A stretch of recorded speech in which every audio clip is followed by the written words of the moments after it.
Authenticity, and why is it so important, especially nowadays, to be authentic and to be your true self?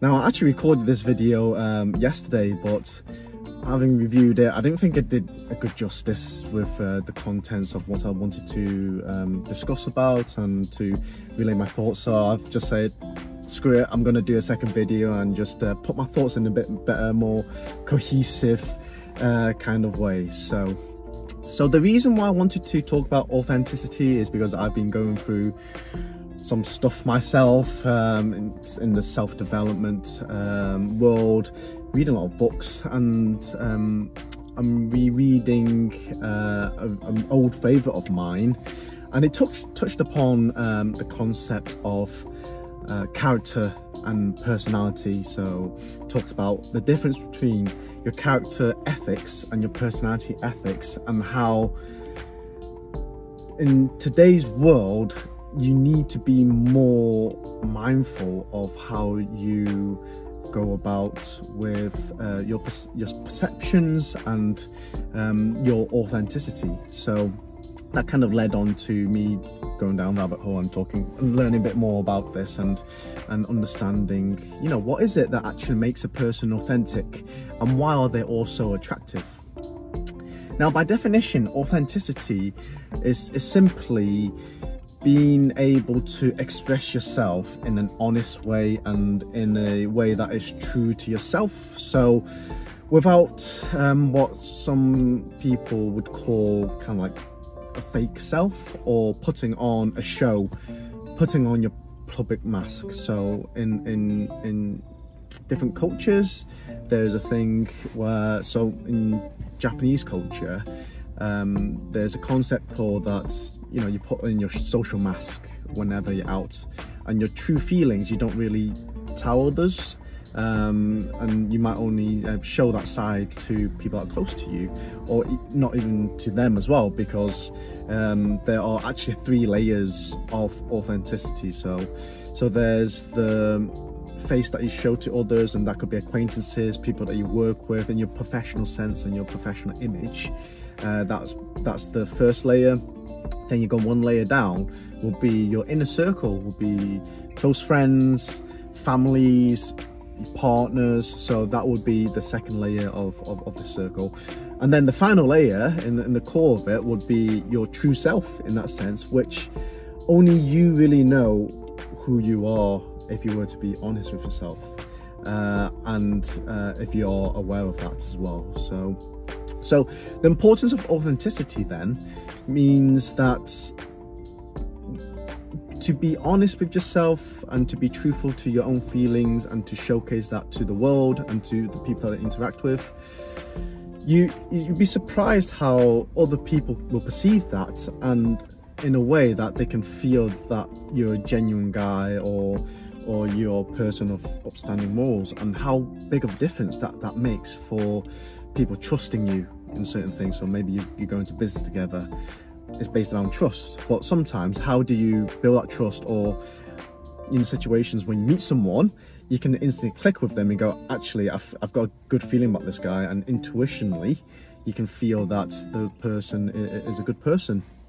And sure, you can potentially fake this with personality, and so this is the whole personality ethics, character ethics kind of thing. Is yes, you can in a way trick someone with personality. Maybe you learnt about psychology a bit more, so you know how to say things to make someone feel better. So NLP is a classic example. Maybe you learn some tricks with NLP to say certain things, or do certain ways to, in a way, manipulate people to liking you.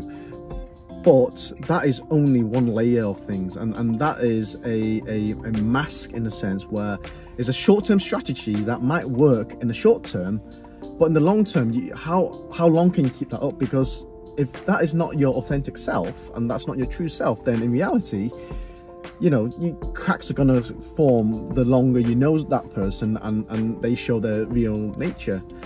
And yeah, I was in a network meeting today, and one of the presenters, great friend of mine, Julie, talked about look at someone and judge them in a way, judge them on the how and not the what. And what she meant by that is you can be in a situation where it's not ideal, or a situation where, I mean, it doesn't even have to be anything negative. So you'd be in a situation, but observe how that person reacts to that situation, or how they conduct themselves, or how they deal with it. And that will tell you a lot about their true nature, the true character, in comparison to what they may have learned as a personality trait in that sense. So, you know, certain stories are classic. It's like how, if you go to a restaurant with someone, let's say you're on a date, you go to a restaurant with this date, observe how they treat the waiting staff, right? Do they treat them in a rude way, or they're demanding, you know, or do they have a bit of a superiority complex because the server is meant to be serving them, and therefore they don't treat them like human? I mean, those are things that can, you know, give you red flags about their character as a whole and their authenticity. Because like if they treat a server like trash, but then in the next breath they're like really nice and sweet to you because you're dating them, then maybe that's the face that they're putting on, that is only to show you rather than how they are in the character, if you see what I mean.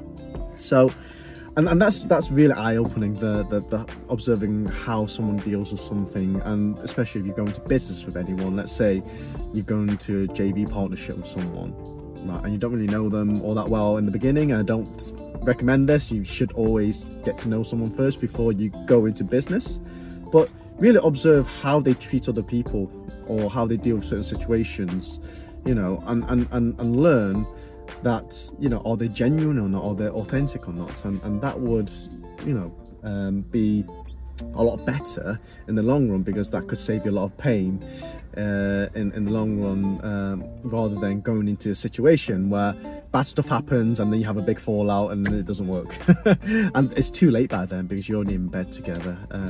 So that's on you for not being able to be a better judge of character, and to really understand that. So the whole character ethics versus personality ethics is amazing. And for you, if you wanted to be more authentic and be more of your authentic self, and you're thinking, oh, how can I become a better person, a more authentic person, there are some ways that you can learn about it or improve yourself, right?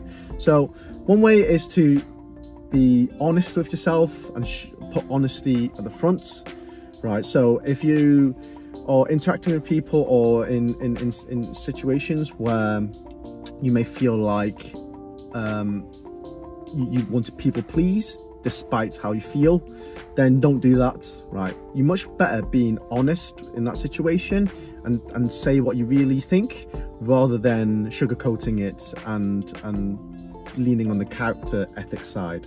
So if you leaning on the personality ethics side. So if you were to be true to your character and have integrity, right, and have humbleness and have honesty and genuine, then you would say what you really feel like, rather than manipulating your image in that sense. So honesty is one thing, and secondly, self-development. I think you can't get enough of self-development and self-awareness, and being aware of how you are now, and understanding that we're not perfect, so we can always learn from others and learn from different things. So there's always more that you can be doing to get better in that sense. So having that self-awareness and the willingness to reflect on yourself and then to improve on it is always the better way, and is always the way forward and the path forward. But yeah, so I mean, what do you guys think? Do you think being authentic is important? And yeah, let me know your thoughts and feedbacks in the comments. And as always, If there's anything I can help with, feel free to reach out, contact me. It'd be lovely to have a chat. But I'll see you guys again soon.